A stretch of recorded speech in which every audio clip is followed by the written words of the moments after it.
Today's movie that I would like to discuss is Single on the 25th. And this movie is about Nell and Cooper. Nell is supposed to have her entire family over to her apartment for Christmas.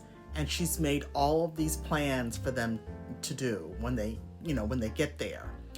And a family emergency pops up. One of her relatives falls ill, and her family has to stay behind to help out with that. So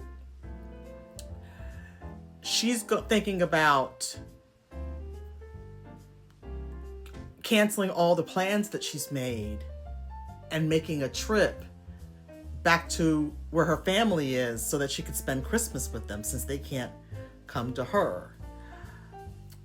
Meanwhile, she's got a good friend, the both of them are out doing Christmas stuff, getting a Christmas tree. And when she comes back to her apartment, that's when she introduces her friend to Cooper.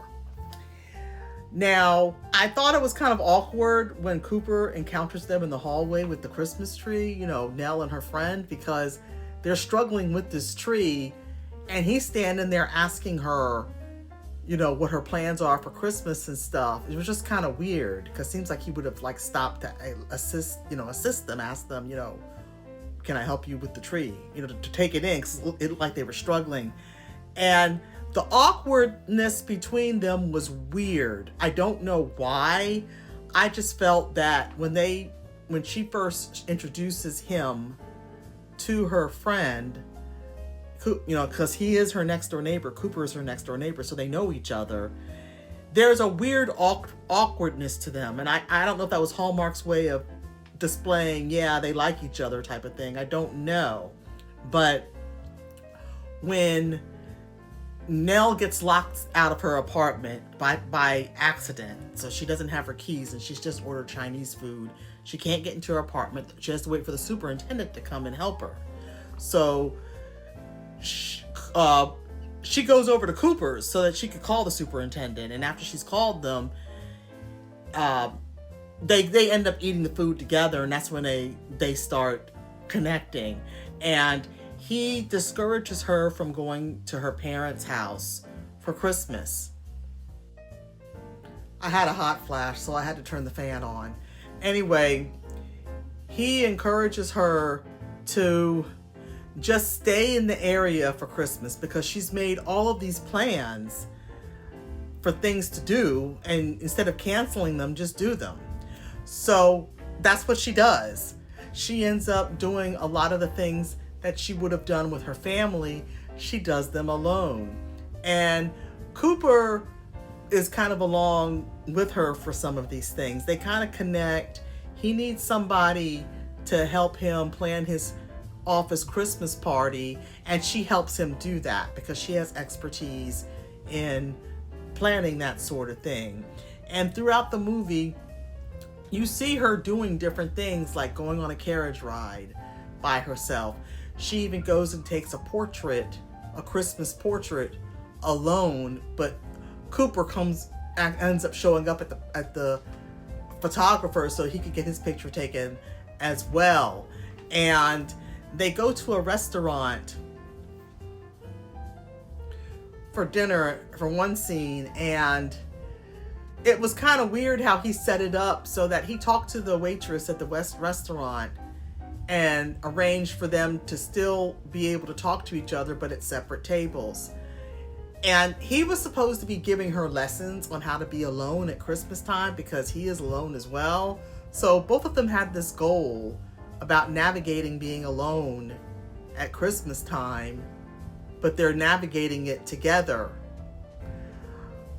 I liked the movie. I especially liked the music. In the beginning, there's a song that's playing that I really liked. And then when they're at a Christmas party, one of the Christmas parties they go to, there's a woman on the stage singing a song, and I think it sounds really good. So the music, I thought, was pretty good in this movie. And of course, like General Hallmark, she overhears somebody say something, and she doesn't have all the details, so of course she's going to get mad at Cooper. And Cooper's going to say, well, why are you mad? And, that always happens in Hallmark movies a lot of times. They overhear something and get it wrong or whatever, or they don't have all the information to properly interpret what was said. But of course they're going to end up together at the end. It's a Hallmark movie. But it was just kind of interesting about them being alone, and that was the focus of the movie. Now, I did wonder about a few things, and I'd welcome any questions or comments about this. I noticed that since Single on the 25th is what the movie is focused on, it seems like she was fixated on it and he was fixated on it, and it seemed like his family was fixated on him being single, and she kind of could relate to that. It seemed just exhausting for everybody to asking you why you're still single. I never experienced that personally with my family, so maybe I am just not the demographic that would understand. Now, I am married, but I got married late in life. I was almost 40, so I don't quite understand that, and maybe just my family, my immediate family, just might be different. And another thing I thought was kind of strange, and I don't know if this really exists, she went to a single support group. I have never heard of that. I've heard of marriage counseling, like if married couples, they might go to counseling together. And when I think of support group, I always think of things like, usually it's a problem, like an addiction, like Alcoholics Anonymous, or someone's on drugs, or someone might be going through some kind of issue, even just family problems, and they come together in a circle and talk about it.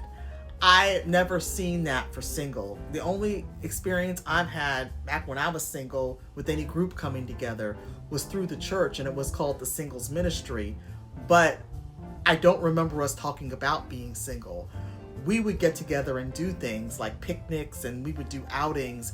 We would talk about scripture, and it was somewhat of a Bible study as well. We would talk about different things, and there was like a agenda for each meeting. There was a leader of the group who would set up the agenda, and we would discuss things.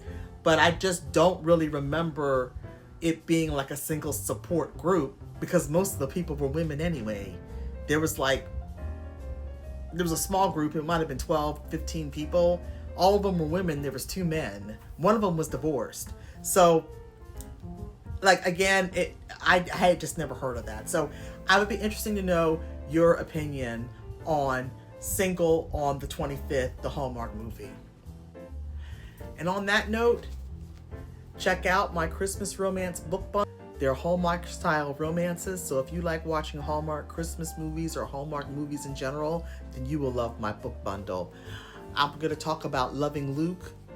Loving Luke is the story about Luke and Kim. They dated in high school. When they were in high school, Luke left. He just abandoned Kim. She gets up one morning and he's not there anymore. He's left town. She even goes to his house and he's not there, and his mama's gone, everybody's gone. She doesn't know what happened to him, and this is when she's in high school. She looked for him and couldn't find him.